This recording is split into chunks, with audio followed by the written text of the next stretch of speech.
Hi, I'm Brandon Schwartz, and I'm going to show you how to add materials like documents, external tools, and hyperlinks to your Schoology homepage.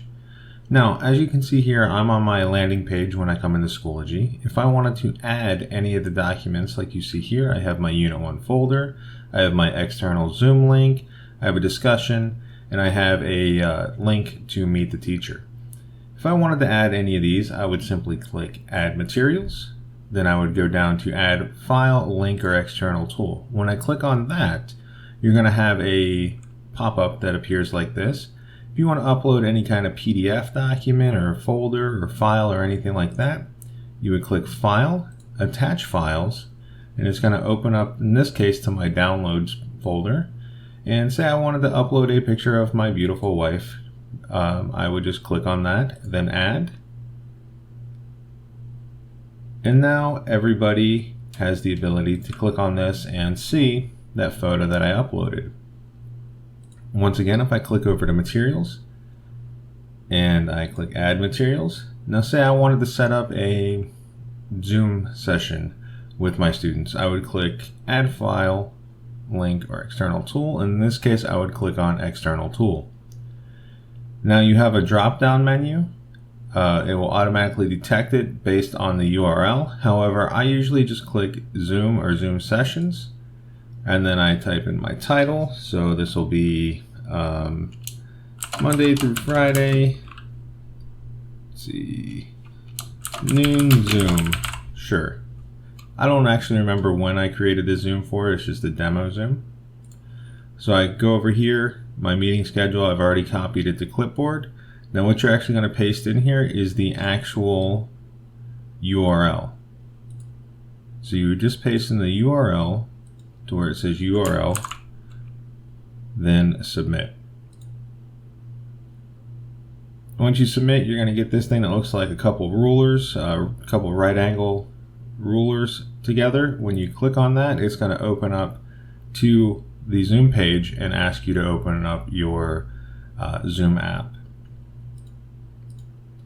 I'm going to go ahead and cancel out of that and then go back to Materials.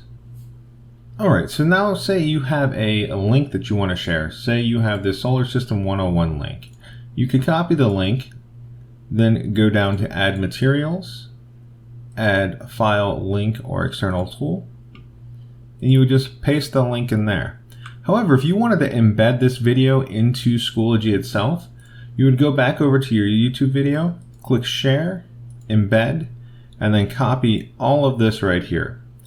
So if I copy this, then go back to my link or URL and embed this, which means I just paste that link in there and give it a title and add this.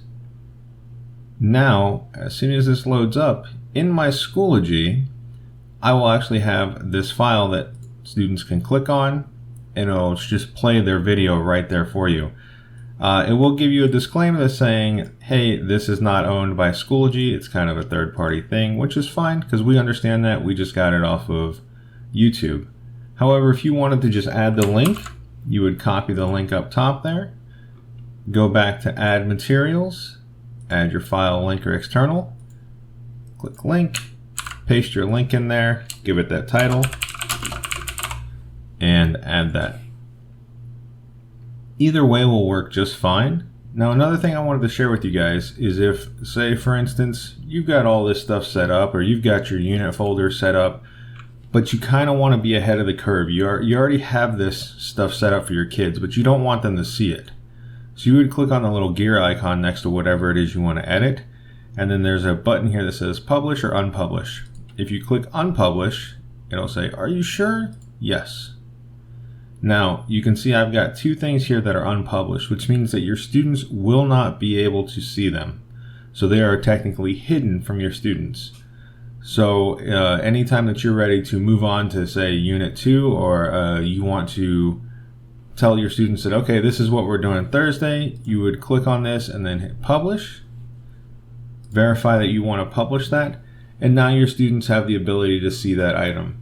The Publish and Unpublish are great tools. So I would highly recommend that, especially if you're one of the teachers like me that wants to have Unit 1, 2, 3, 4, 5 already ready to go in your Schoology platform.